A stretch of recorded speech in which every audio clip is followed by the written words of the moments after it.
share. Great.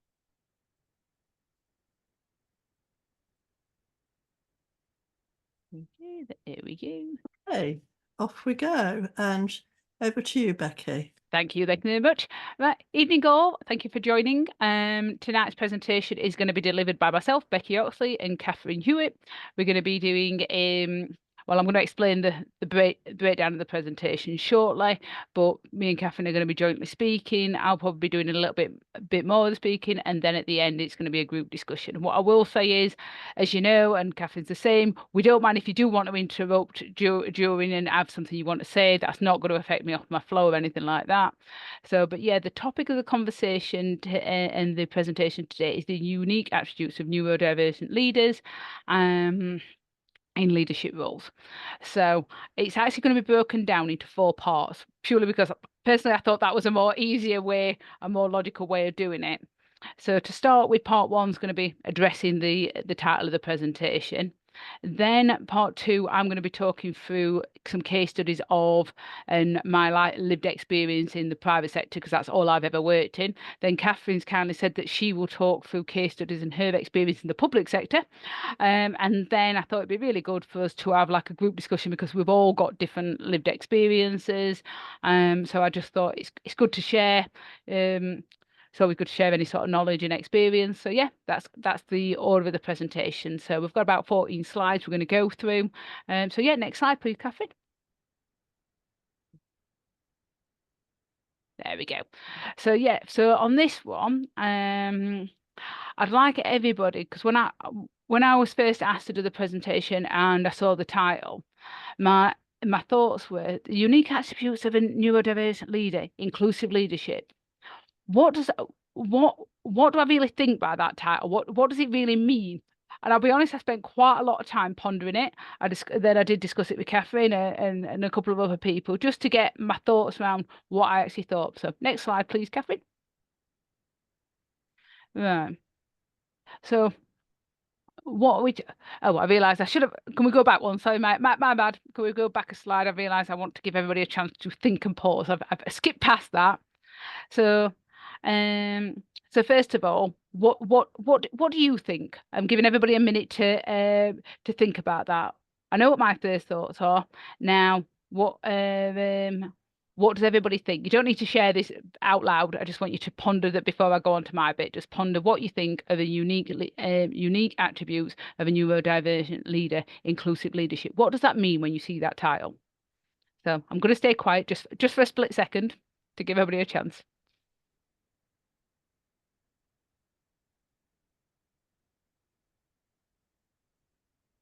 Okay, I'm going on to the next slide. Right. So my thoughts was, and there's a couple of slides on this.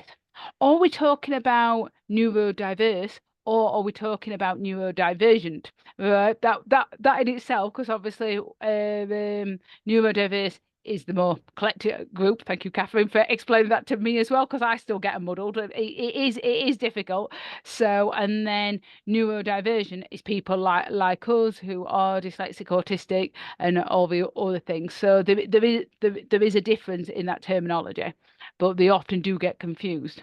Then I thought to myself, are we talking about neurotypical people or organisations that are seeking to promote people that think the same way as we do? So I was still, the brain was going overtime, and then I thought, are we talking about the struggles that neurodiverse people face trying to get promoted in the career because we behave differently? Because as we know, people like to often employ people in mirror image of themselves, and because we do think differently, we behave differently. It can be a challenge depending on who your leader is, who the management is, and everything. So next slide, please, Catherine. So yeah, so then I started thinking again more. I said the brain were working overtime, and I actually think to myself, actually, Every organisation talks, and I've worked for a few companies now, and I also go to an awful lot of events that are cross-sector, lots of different organisations, and I hear the term a lot where people say we're an inclusive organisation, we actively promote inclusive leadership, but are we really there? Is it buzzwords? Is it ways to win tenders? Or do organisations truly believe it? I personally think, and I have had this shared with other people as well, I think there still is a lot of conscious and unconscious bias regarding putting people that think differently and who are neurodiverse into leadership positions, and I do think there is some definite blockers. I know in my career I've experienced it. Some bosses love the way I think and stuff. The ones that have got an entrepreneurial approach seem to really like what I do because they can see the miles that I bring into it, the fact that actually I can make the money, I can make the connections, I can see the bigger picture, and they embrace that and allow me to run and work in my way. The other type of leaders who do have their own sometimes conscious, sometimes unconscious bias actually say, we want you, they're rigid and they want me. Why can't you think like so and so? Why aren't you thinking the same way as me? And I've had them sort of conversations, which that's not inclusive if you're wanting everybody to think the same way. And that's why I think this group, the EDI groups that I belong to in the different jobs I've had, is so important, because if we can educate people and truly explain to them what neurodiversity is and what a neurodivergent person brings to the table, the more we can talk about it and the more we can educate people, the better we are.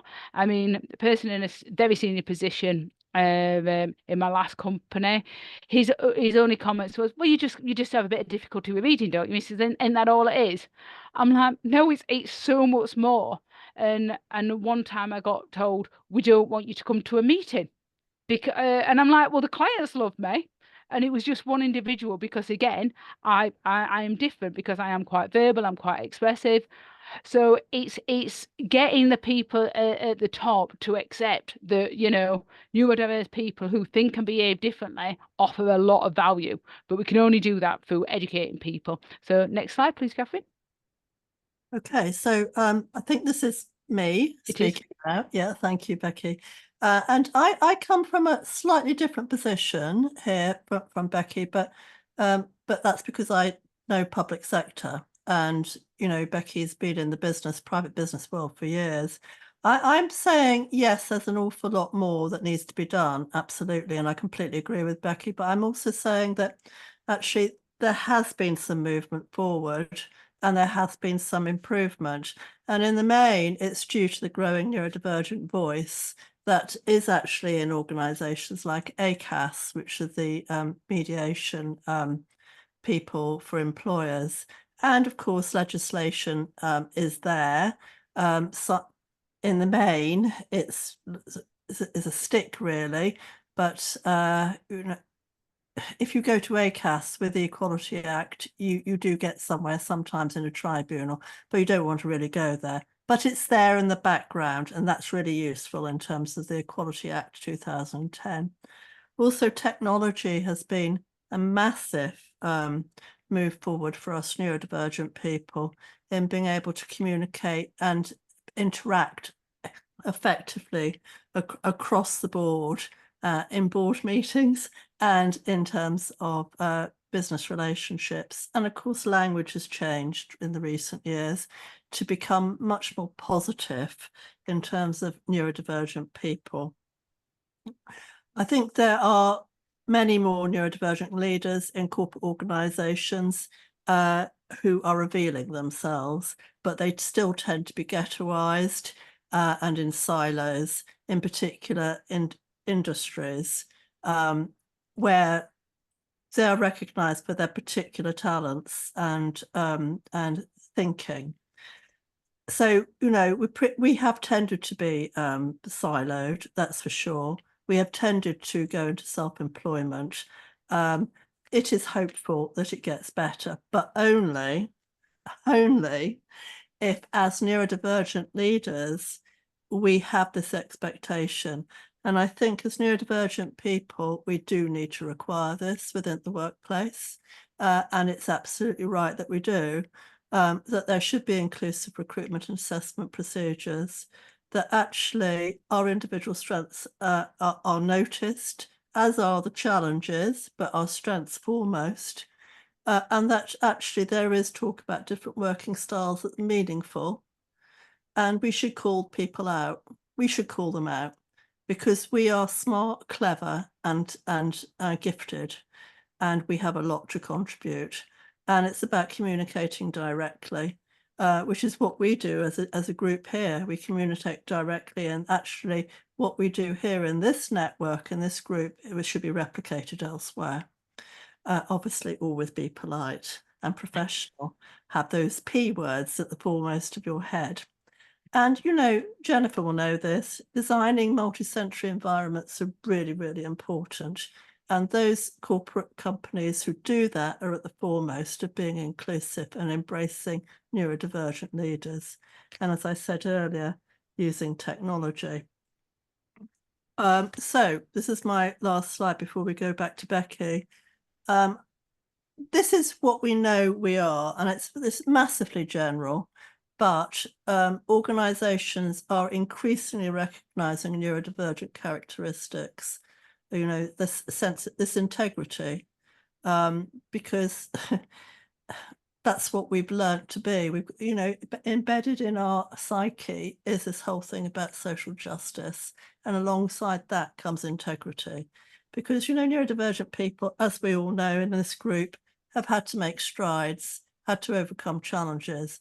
And, you know, we can't bear unfairness. So alongside that comes integrity. We share, and Becky and I were just talking about that before you all came on, that actually we are so generous in our sharing of ideas because it just comes naturally to us. Good communicators when we are allowed to be. Yeah. Okay. In the right settings. We are trusting, sometimes probably too trusting, but, you know, fair enough. I think that goes with integrity. And of course, we talked about ideas. Key to us are we're team makers. We are inclusive leaders, which means we take people with us, which means we make teams. We make very effective teams. And we don't tend to be egocentric. What we do is we make these teams and we let them lead. And this is what I was talking about in the first training session with the different types of leadership, where we even talked about the servant leader.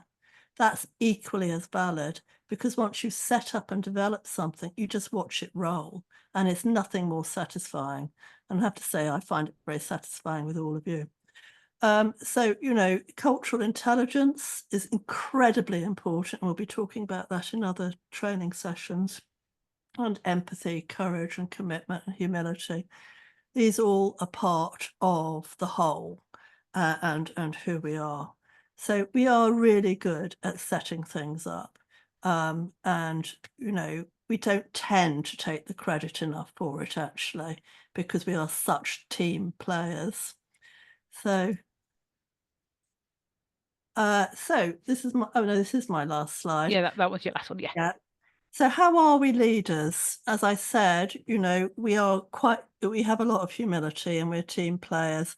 Given the right opportunity and the right environment, we can be a transforming asset to an organisation if people hear us and we have the right environments. We are inclusive and teams focused.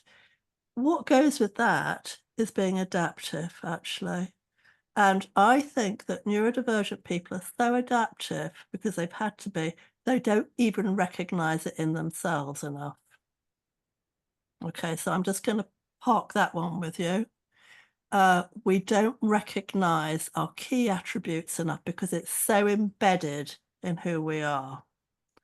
We think quickly. We're always having to think on our feet because we're the outsiders. So we have to think quickly and work out the situation. And we are strategic, you know, and have vision. Vision and strategy come together, you know, hand in glove. We challenge others. And rather than be challenged, it's better we challenge others. Let's turn it round, shall we? Let's start turning it round. Okay. And then that's back onto me. Thank you ever so much, Catherine. Appreciate that. So yeah, I thought it would be good for just to, I mean, I know probably most of us know a lot of these famous neurodiverse people are either leaders or influencers or both. I'll just read them down just for everybody's benefit. So you've got Bill Gates, who everybody obviously knows, Steve Jobs, Elon Musk, Bobby Fletcher, chess grandmaster, Richard Branson, Greta Thunberg, I can never pronounce her surname, but you all know who she is. Trevor Noah, Emma Watson, and one I didn't know until Catherine shared, I'll be honest, is apparently Donald Trump is dyslexic, and part of the reason for some of his behaviour is because obviously he has some characteristics, but not the positive ones we would all like, but it does explain quite a lot. So Well, yeah. I'll just say that he apparently is dyslexic, but he is the worst kind of dyslexic because he hasn't learnt from things, hasn't learnt from mistakes. He never reads anything, so hence all the sound bites, and he can't stand people who are experts, who he thinks know more than he does. So he's a repeat pattern of his behaviour, and it's the worst kind of pattern because he hasn't learnt from some of the mistakes he's made, not at all. No, thank you for that. Yeah, which is obviously very different to if you look at the other people, like say Bill Gates, Steve Jobs, all of these, they look inwards. Everybody on here to be able to achieve and to do all the different things that they've done. All these people, they've looked when things haven't worked out, because obviously like Steve Jobs, the first iPhone wasn't just a masterpiece straight away, was it? It would have been a lot of trial and error, the stuff that Bill Gates did. And then Elon Musk, for example, he actually openly says, and I've got the reference down at the bottom, that the only reason he became an entrepreneur was because nobody would employ him. So he found it very difficult to get a job, and that's the case. I still think for a lot of people, and that is why a lot of people do become entrepreneurs, because the brain is constantly going. We have all these ideas, all these passion, but you need somebody to take that chance on you. And I say I was very fortunate when I graduated, because my first boss was an entrepreneur. He set the business up, and he's just we still talk now, and he said it's because he says, I just saw something in you. He says, I just thought, yep, she's the one. We interviewed lots, but you're the one. And I stayed with the company over 18 years, and we grew. But that's what you need. You need them opportunities. You need the people above you to appreciate the qualities you've got. But you also need people like who are all these that are leaders and influencers to stand up. But that's the other thing, like we're saying about integrity, ethical codes, and things like that. All of them, apart from Donald Trump, all they're fighting the cause. They're actually saying, we are different, but we offer a lot. We can do stuff, and they've all got that social justice. So yeah, next slide, please, Catherine. So back onto my lived experience. So as I mentioned earlier, I've only ever worked in the private sector, graduated when I was 21, and I'm now 45. So I've got quite a long time working in the industry, and I have worked for various different sizes of organisations. I've worked for small companies, very big companies, now working for a very big company. I've worked for them who's got policies in place and actually actively promote they're an inclusive employer. And I've had worked for organisations that actually never had any of these real policies in place, but was actually an inclusive employer. They just did it. They just didn't talk about it or necessarily write about it, but that is exactly what they was. And to me, doing is more important than just writing about it. Words are easy, policies are easy, documents are easy. The actual experience is different. So, and over the years, I've had a number now of different managers, and each one's had a very different personality. So I've been blessed at both ends of the spectrum, where I've had exceptionally good managers, and I've also had exceptionally poor managers. Now, the poor ones have always been the ones that actually didn't accept a different way of thinking. They wanted you to be in this mold, and working the exact same way as everybody else. And particularly for people where I've always been very open about my dyslexia, and I'm like, it takes me longer to write. And they said, well, it only takes your colleague. They could do it in 10 minutes. Well, yeah, but that's not embracing. But can they walk into a room and get you the contacts you need? You know, it's embracing people's strengths rather than trying to make everybody do the same thing. We said always brings me back onto that diagram, or the two diagrams, the one with the boxes where, you know, would you give the short person the same short box as everybody else, or would you move the boxes around, or would you ask a fish to climb a tree? It's them sort of things. And good leaders adapt, so it's inclusive, isn't treating everybody the exact same way. It's adapting, as we all know, to treat people fairly. That's truly inclusive. Treat them fairly to suit them. So my view still is very much, regardless of the organisation, regardless of whether they've got policies or not, it still seems more like a lottery system, because it all depends on your manager. The culture could be there in the organisation, but basically a lot of the time it's who your manager is. Do they understand what neurodiversity is? Do they understand the person? Are they willing to take the time to learn? Are they going to let you talk? Are they going to let you try and think differently? Or are they actually going to try and force you to do something that is completely opposite to your personality?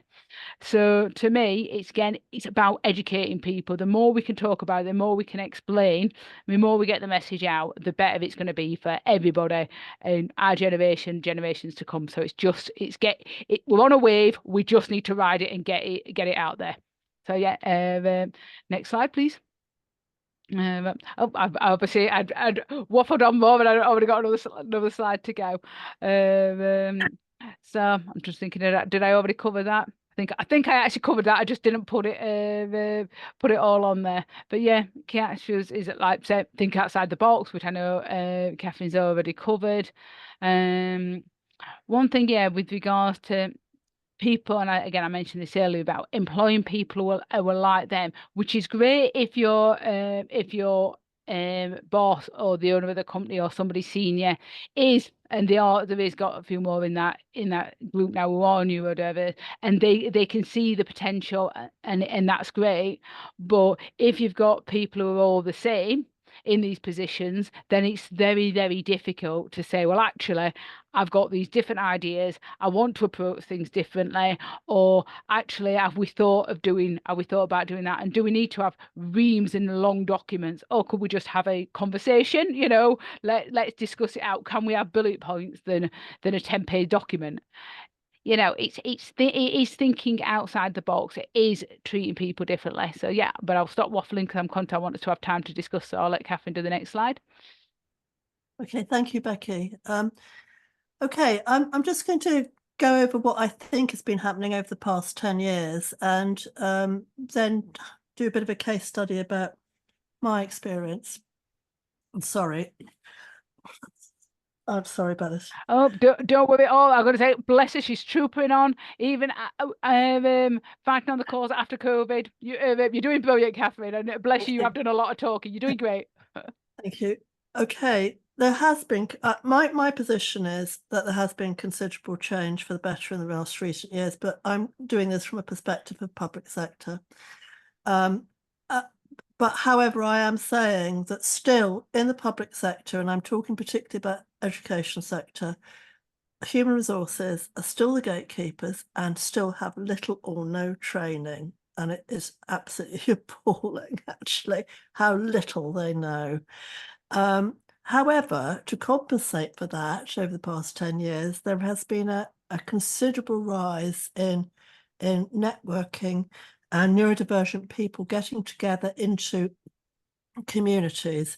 And what we have now in particularly higher education is a network of academics who are neurodivergent working together to lobby for certain conditions and for certain ways of working that are conducive to their way of working. So there's a big rise actually in this in higher education, and there's particular networks connected to UCL and Reading University who are very, very active. Also, we've got some professional associations like the National Associations for Disability Practitioners who are linked to higher education, who are again campaigners and lobbyists. So there is some good stuff going on in the public sector. Public sector is required to have policies in place. It's a matter of it's a bone of contention, though, whether those are actually looked at properly or actually facilitated properly in terms of people being properly supported in the workplace by particularly human resources. So the trouble with public sector is people stay too long in public sector, and what you get is empire building, and often toxic cultures start to prevail. This is rather different to the private sector, where in private sector, I don't know whether Becky would agree with me with this, good relations are really, really important for business. So, Yes. you know, if you've got toxic relationships going on, private sector are brutal and they won't put up with it. But in the public sector, they do. And that is the problem with the public sector. And so there is a real lack of business acumen in the education sector. And I'll be out there and I'll say it, and I know this is recorded. I'm saying this clearly and loudly, lack of business acumen in education sector, because you have these toxic empire building situations and people stay too long. Now, there's a case study here, and I'm talking about 2010. The university will remain nameless, but it was during austerity and when we had the financial meltdown. And of course, universities didn't behave very well at all, and many public sector organisations didn't, and they just went into hatchet mode. Well, I'm talking about an example that I know of that's actually very linked to my lived-in experience, where there was a very good team of people in a university working together, doing excellent work, getting funding in for non-traditional students, particularly neurodivergent students, okay? That team was harangued and hounded and torn apart because the powers that be, the new powers that be, brought in due to austerity, didn't understand what the work was. Most of the team left, and the team leader managed to get voluntary redundancy. Not before the national project, the major national project, was pulled by that team leader and put into a charity status called achievability. So I'm saying that, you know, you often get these toxic situations. There was a freedom of information application put forward, which I found that the university was saying that that team were dumbing down the university's student population by bringing in neurodivergent students. Okay, I'm telling you the worst scenario of a case study in terms of the public sector. I'm now telling you the flip side, because Achievability is out there, a charity, and doing extremely well, and is a platform for the neurodivergent voice. And if we're talking about the attributes of the neurodivergent leader, I would say the attribute there was a keen sense of integrity and social justice. Okay, so that was the case study I wanted to talk about. I do think it has got better over the last 10 years and 15 years, but I was saying to Becky earlier on, let's see when there ever is another financial meltdown if they behave as badly. Let's hope not. But anyway, as a good result came out of it. And I think that's a case study well worth sharing with you all. Okay. Definitely. No, that was brilliant. No, thank you ever so much, Catherine. That was really, really good. So yeah, we're going to open it up to the floor now, because obviously you've heard from myself and Catherine. We both give you different experiences. So yeah, wondered what everybody else thinks with regards to the title. Everybody wants to share their own experiences as well. So yeah, open up to the floor. Anybody for anybody. And so I was just neurodivergent. thinking for Yeah. a minute. I know of a well-known university in London that actually restructured, and then that caused no end of problems for students actually accessing their support. And you know, in terms of what Catherine's saying, I have seen some good examples. So when I worked for a private university for 3 years, things were mostly positive. And then there was some changes which then weren't particularly neurodivergent friendly, shall we say. But in terms of what Catherine is saying, some education providers will go out and provide like access to work and support. You know, I've been with my company for nearly 3 years. Obviously, we've had a rebrand and what have you. But in terms of when you've got a person that you feel you're able to trust and they nurture you, in the same way that many people on the autistic spectrum university would have a mentor, someone who could provide that support and the well-being and getting people to focus in on their strengths. Whereas if you've had like a manager, I've had a manager that was very deficit driven, and that just brought the worst out in me. And so I do feel that when you've got that communication breakdown, that is the biggest problem. And when you see one disability as positive, because I know when I was self-employed, one university, I would openly admit my dyslexia because, you know, it was seen as a positive. But if I dare to mention another disability, it would be like, oh no, he can't possibly be able to work with students. I'm not going to name the university, but they are quite well known. So when you've got that deficit focus, you know, it does damage the person's you know, mental health. And within the person, they may be able to develop strategies and people could in future progress. So, you know, myself, I've done a couple of staff trainings recently for study tech, and you know, one of them was about dyslexia and dyspraxia, and being able to share personal lived experience and 15 years of working within the sector, kind of amalgamating the two and looking at it from a different perspective. And you know, it went really, really well. So I do think, you know, we do need to continue to lobby, but also at the same time, a neurodivergent leader, in my experience, is one I mentioned before. So Carol, who was my boss back in the day when I worked for Sainsbury's, which was for initially only supposed to be a 6-week contract. I stayed there 6.5 years. She was really good. She was dyslexic and always very much about the people. Things went down the pan when she left, I hasten to add, because she was very organized, very much a people person. You could always have that chat, flexibility, understanding.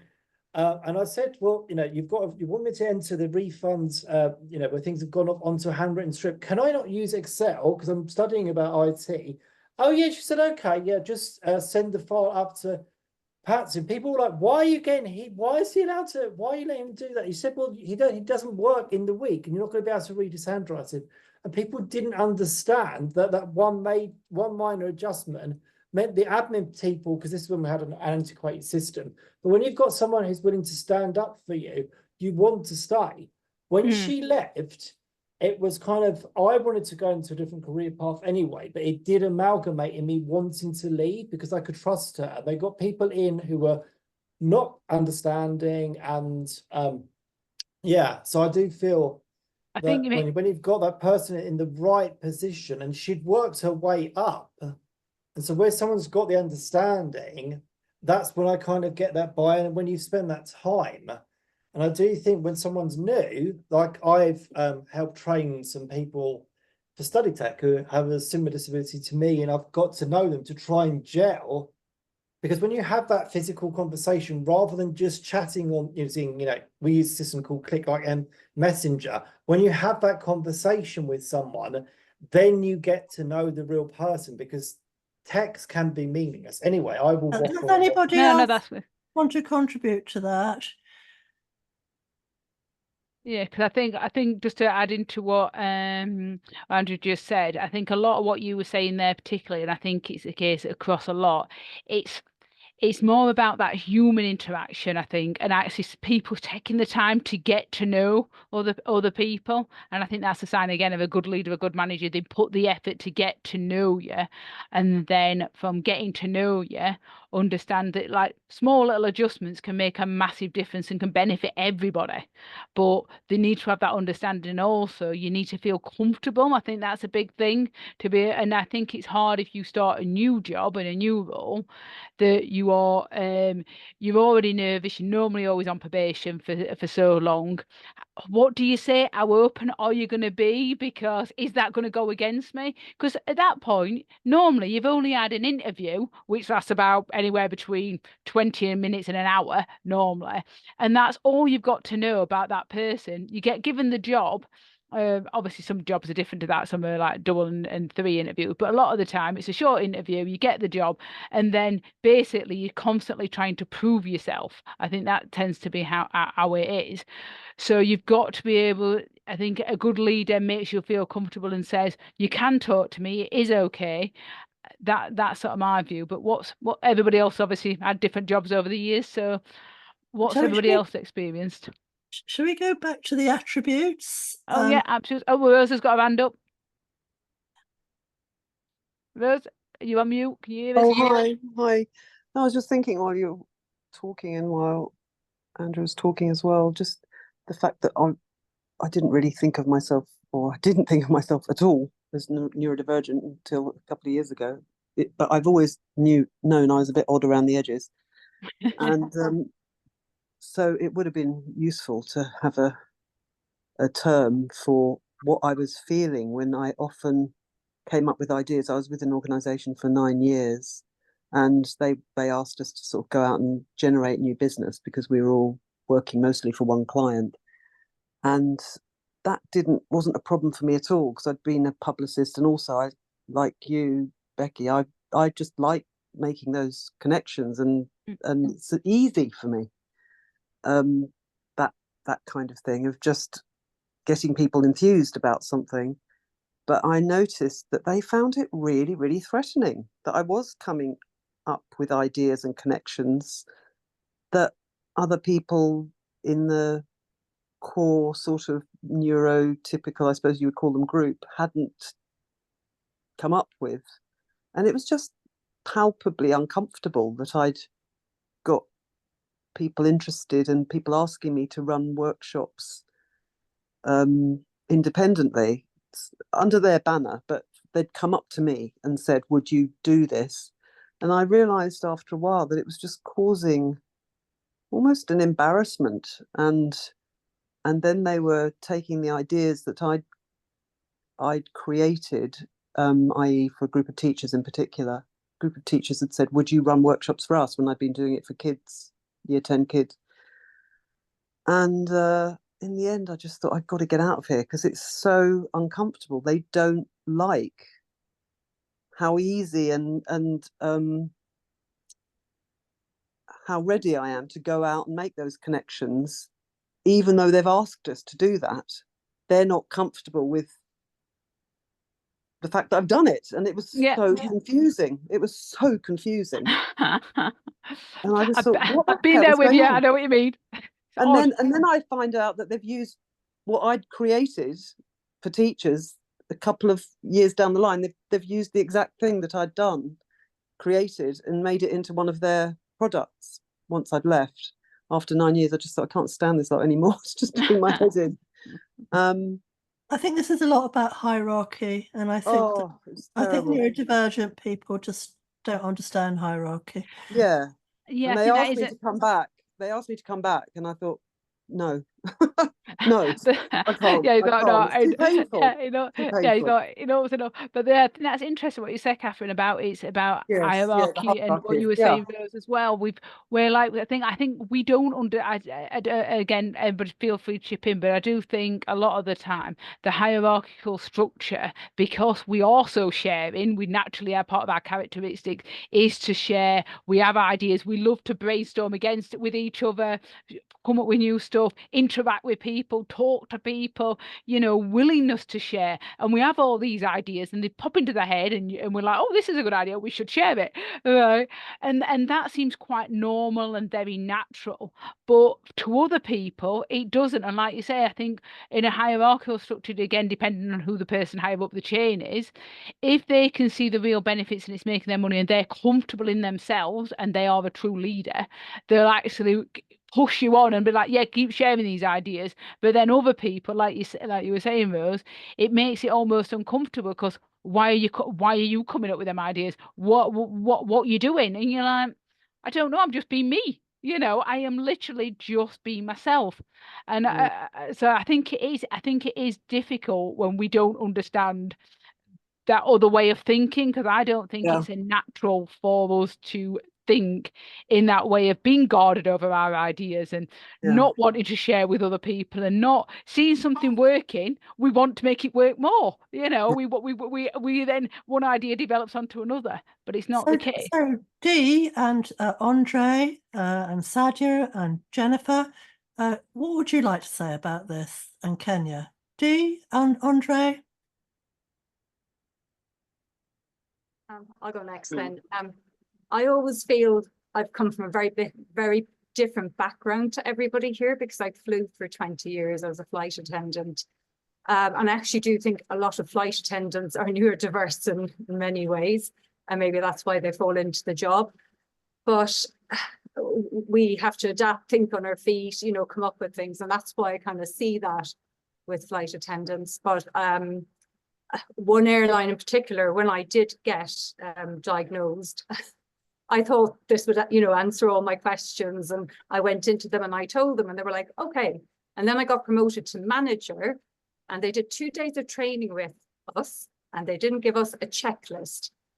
The aircraft would have, say, 500 people on board. You're responsible for all those people's safety. Everything has to go exactly. The aircraft has to go on time. You have to contact the captain, the PAs, everything has to be done, all the legal parts of it. And I got onto the aircraft and I had somebody who was not at all understanding with me, flew around. This is the password. This is this. And on the way home, he literally failed me before we'd taken off and turned his back to me and crossed his legs. And I went, right, how am I going to deal with this? So I went back to our office and the manager spoke with him and I was standing outside expecting they'd listen to my point of view and they didn't. And I said, I would like to say my part in all this. So I explained I'm dyslexic. I said, nobody got a checklist of what we do from the minute we get on the aircraft until we land. We did ask for it. And they said, oh, well, if you're dyslexic, that's your problem. I was like, what? And you're going back out next week with the same person to do your check flight. And if you fail this time, you're fired. And I just came out so Andre, can I just get back to the unique attributes? So the attributes. Okay, I'll come off it. So yeah, it's the attributes. So what do you take from that, Andre, as being your attribute? What did you take from that situation that was a gift for you and an attribute? I think I communicated with somebody else who happened to be an ex-teacher, and I told him I could do it. I knew I could do the job. So I suppose the attributes were determination, a willingness to learn properly, patience, and I think, trying to think of any other attribute, I suppose empathy. You know, I was being empathetic towards the other person actually on the day, and they weren't so empathetic back with me, but I just felt, yeah, I became a stronger person because of it, I think, as well. I had to be a lot more resilient, maybe is the word. So that's really, really useful to have that conversation and for you to reflect on that and think, well, yes, actually, I came out of that a stronger person. And, you know, able to communicate clearly and effectively, actually, with a sense of purpose on who I am, which you certainly have now. Yeah, and you did well to deal with it because that could not have been nice at all, you know, because, you know, that, yeah, so you did very well, and you were the bigger person, definitely the bigger person. So let's go round, let's talk about this, so some examples and the learning from it and the attributes we took from it. Jennifer, or Kenya? Jennifer's raised her hand, so yeah, Jennifer next.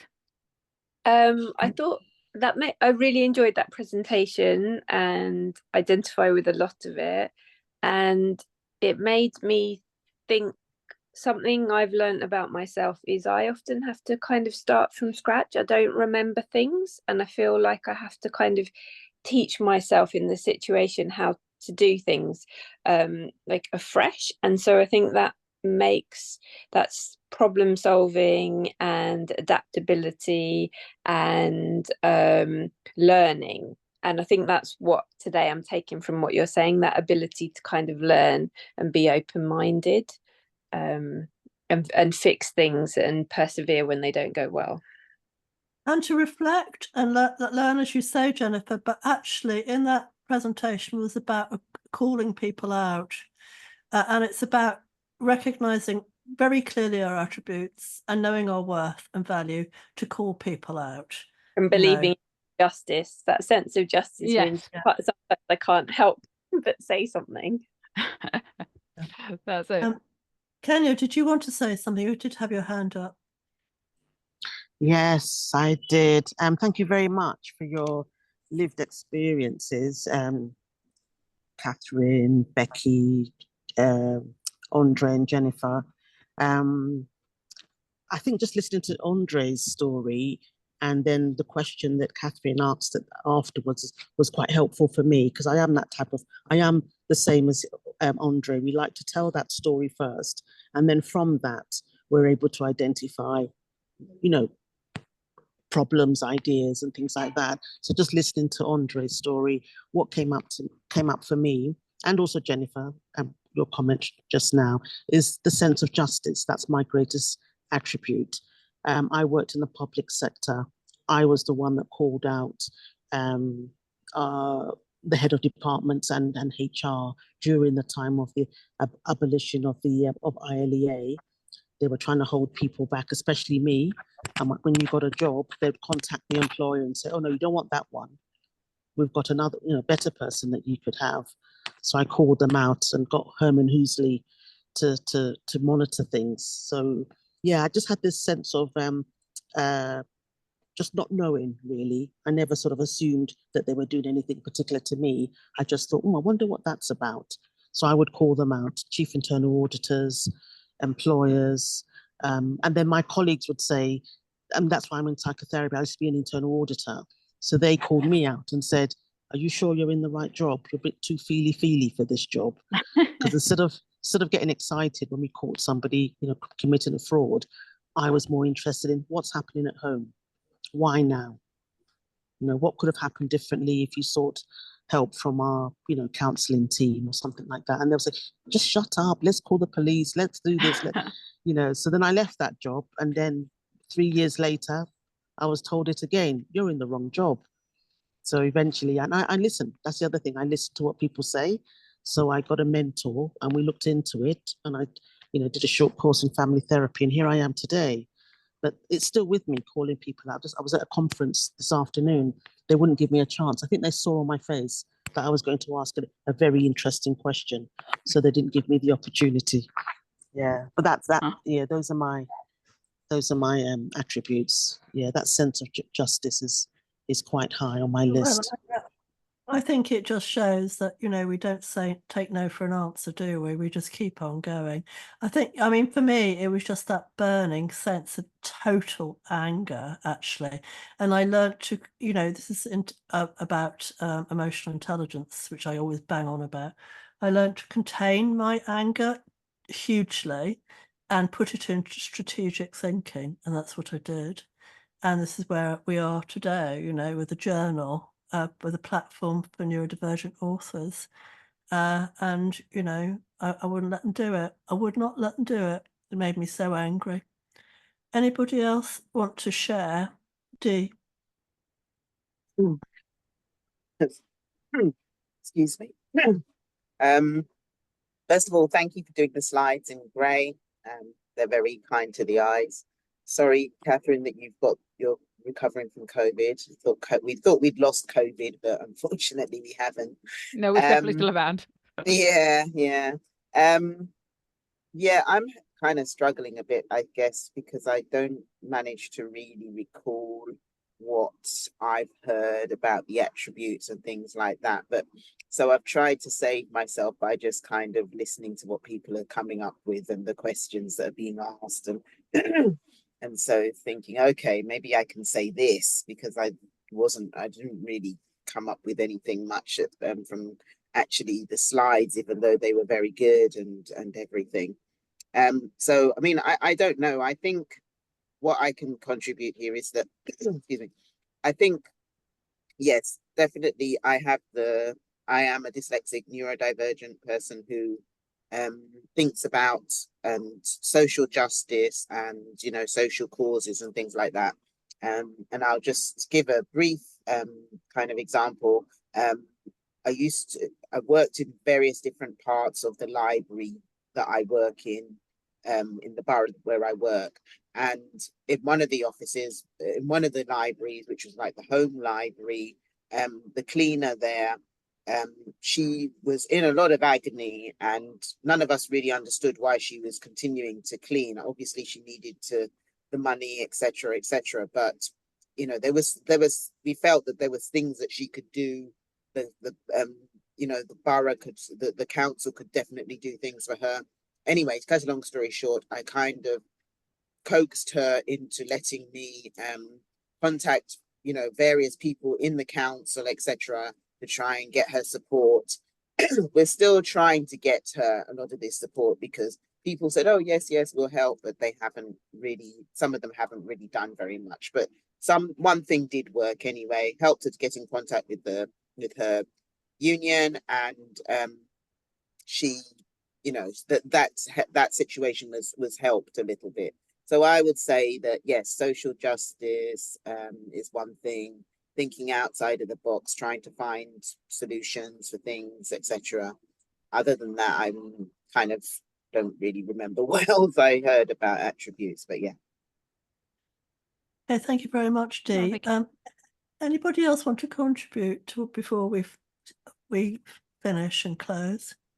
Sadia, do you want to say anything?